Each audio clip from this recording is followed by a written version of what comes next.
It's just before 7 in the morning, and I'm here at Disney's Hollywood Studios. There's not really a whole lot that would get me to a park at rope drop or 2 hours ahead of opening. Biggest news of the day so far is they finally changed the screening so you hold your phones, no tables or anything. SeaWorld's been doing that for about 2 years now, so I'm glad to see they finally caught up. Still poking through people's bags. No mags like at Universal. They'll get there eventually. Okay, today at least, just in time worked. I was in the no bag line just as the park opened. Made it over to the pass holder entrance, the tap styles, tapped in with no line, and got a boarding pass for the little space thing, like 97, I think, or whatever. So hopefully that's later in the day, because I have much more important and exciting things. So I have already done this, I think, but from right now, I am going to wait for the Skyliner to open.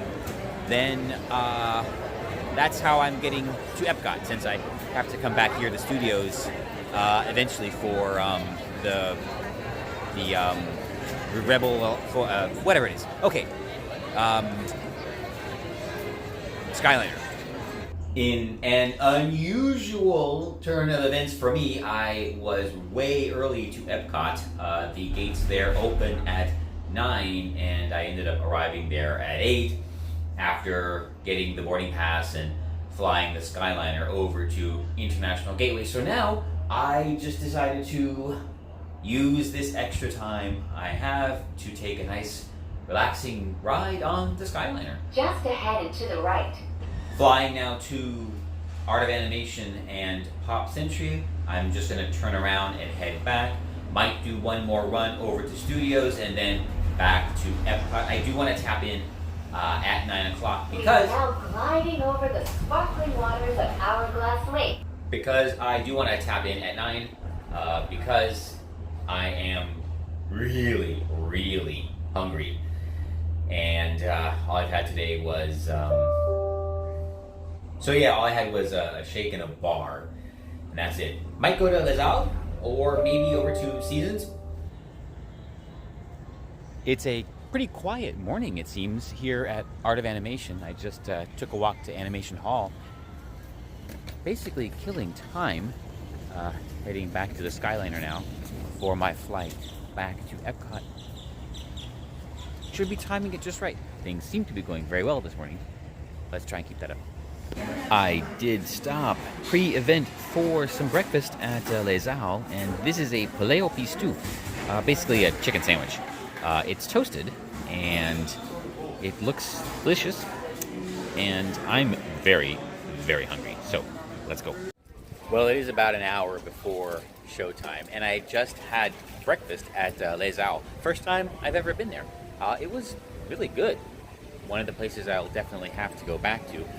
And 11 o'clock is when the showing starts. So they are going to show this all day during the days, apparently, at least for now. And then Impressions de France will begin at 6 and close out the evening.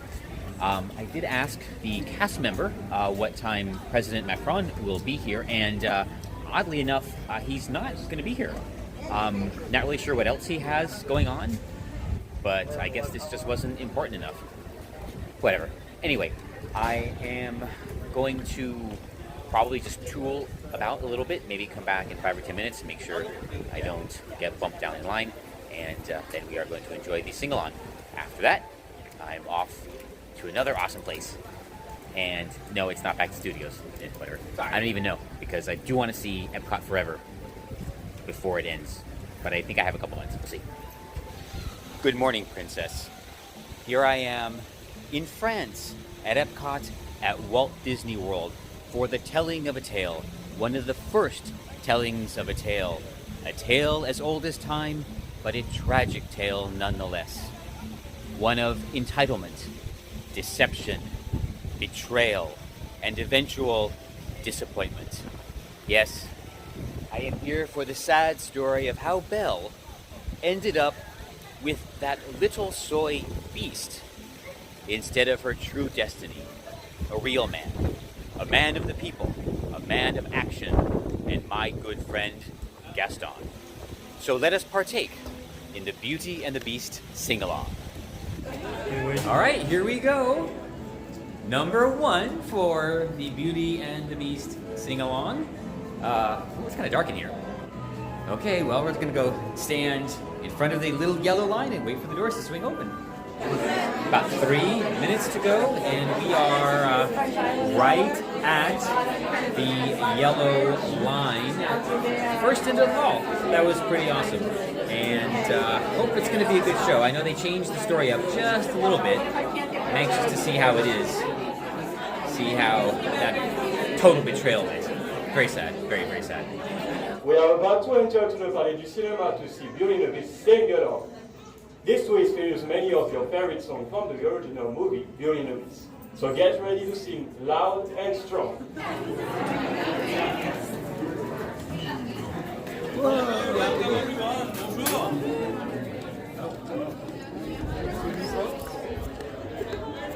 Well, it doesn't look any different. So, okay, there we go. Good old row 4.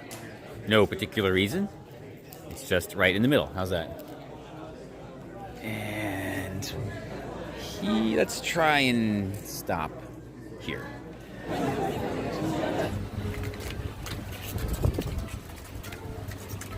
All right, not gonna lie, that was a little weird.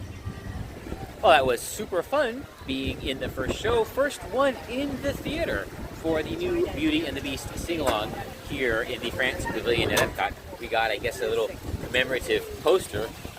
That's what it actually looks like. It's very windy today. The show is cute, but if you're going to come see it and are excited, I'll give you the spoiler warning now. I don't know. Kind of having mixed thoughts on it. First, we have kind of a Wicked situation where the original story was retconned in a very odd way. Didn't really ruin the story like Wicked, but I don't really like the way it changed. It just doesn't really make a whole lot of sense. Not really in character for the character that was featured so prominently. And as a sing-along, I guess it's good for people who aren't too familiar with the songs, but if you are a big fan and you actually do sing along, be careful. Read carefully, because the edits are not what you are going to expect, and it can be a little bit jarring. Oddly, for a sing-along show, there's not a whole lot of music. It's a lot of Mrs. Potts explaining what happened, and I don't know if she has to explain so much. Maybe the story is a little bit forced, but alright, it was cute. It was a great experience. Glad I did it, but this definitely means I'm on my way to Japan for my birthday, because now I have to compare it to the Enchanted Tale of Beauty and the Beast that is opening over in Tokyo. That I have really high hopes for. All right, well, that was the Beauty and the Beast sing-along. Worth a shot. Just be ready. It's a little, I don't know. I honestly don't think it's going to be what most people expect. So I will probably come see it one more time when I'm here. Not today. Got to go put this away. Then I'm off to Magic Kingdom to meet Gaston, of course. Got to catch up. Yeah, it is pretty windy here in Central Florida today, so my cabin is rocking quite a bit, although not so much now. I guess we're headed either against the wind, either way. But yeah, before it was pretty bad.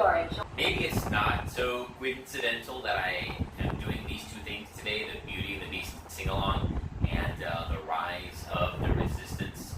Both, I guess, are kind of retcons of classic stories. And I'm just gonna say, so far, Disney actually hasn't been very good at that. Very good at creating original stories or adapting original stories, but I don't know about this whole changing things after the fact. It doesn't work out. Honestly, it doesn't really work out for anybody. It's not just Disney. Like I just talked about Wicked, which is a terrible story, horrible change of the story of The Wizard of Oz. And I don't know. My advice to all these creators: just stick with the story. You know, that's all you have to do is just stick with the story. And the fans will stick with you. Yeah, see, we're rocking it. Whoa, boy, look at that. Fun times. And you will have a much easier time getting new fans, right? Okay. Approaching Hollywood Studios to drop off my Beauty and the Beast sing-along poster, and this absolutely was not a unwelcome diversion at all. Simply because with the Skyliner, I haven't stopped moving. As soon as I left France, I really have been either walking or underway in some way or another since, and it's just so nice to keep moving. I'm really not looking forward to waiting for a bus over here to go over to Magic Kingdom. I just checked my boarding group status in my Disney experience, and there's no now boarding listed. So I'm going to interpret that as Rise of the Resistance is down. Yay! I have time to go to Magic Kingdom to meet Gaston and eat, because now I'm very, very hungry. I'm going to go to the bus loop and see if there's a bus for Magic Kingdom or one of the nearby resorts close by, ready to leave, and if so, I'll just take that. Otherwise, I guess I get another flight on the Skyliner and a nice long ride on the monorail. Yeah, today is a pretty windy day, but it's about as windy as we ever get here in Florida, short of actual storms. And the Skyliner is still trucking along, so I'm guessing the safe operating wind is much higher than this, and I've ridden similar systems on mountains with much worse weather, and they just keep operating. Tip, maybe a pro tip, maybe really bad advice. The buses for the Contemporary, the Polynesian, and the Grand are in the first row here at Studio. So I jumped on a Contemporary bus that was waiting. I think this will work out, but it might be a complete disaster. I don't know. You'll have to wait until right now to find out. It's 12:38, so that means it was only a 12-minute ride from Disney's Hollywood Studios to the Contemporary, and that's with the stop at Wilderness Lodge. From here, it's just a quick walk along the path over to Magic Kingdom, and then off to meet Gaston.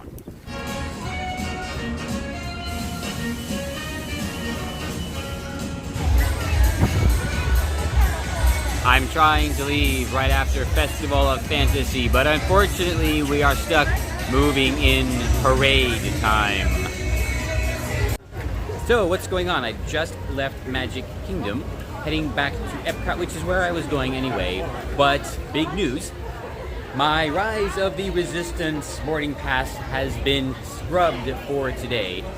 Replaced instead with a multi-park, multi-experience fast pass for tomorrow that is actually still good on Rise of the Resistance. So that actually works out pretty well, although I still have to go back to Studios to get Omni. But anyway, I guess that means tomorrow I'll be here at Magic Kingdom in the morning, and when I'm done with my Mine Train Fast Pass, which I got just today, I'm gonna head over to Studios and finally experience the Rise of the Resistance.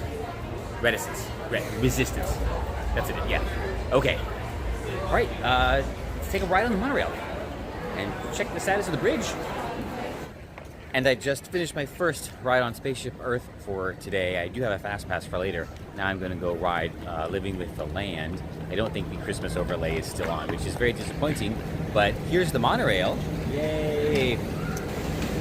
Gonna ride Spaceship Earth at least once, maybe twice more, because it is going under a major refurbishment starting sometime soon. And it's going to be more than a year, maybe 2. Is what is being said, so gotta get on there as many times as I can. And this is the first time I've been through the new, I guess, Living Seas bypass. Well, since my day has kind of been thrown out of whack with the downtime on Rise of the Resistance, I don't really have any more plans. I might hang out and watch Epcot Forever again, but that's pretty late, so we'll see. That's ending soon too, so I do want to see that at least one more time. But as for now, just gonna, I don't know, do a couple of things here in Epcot and then make some decisions. So, don't want to drag you along for what might be pretty chaotic. So I will see you tomorrow for something else. I have 2 things planned. So, yes, with that, I will say goodbye with no plans, just wandering around here at Walt Disney World. And because of that, I am thankful for my problems. Oh, I just realized this is pretty much the first time I've bounded.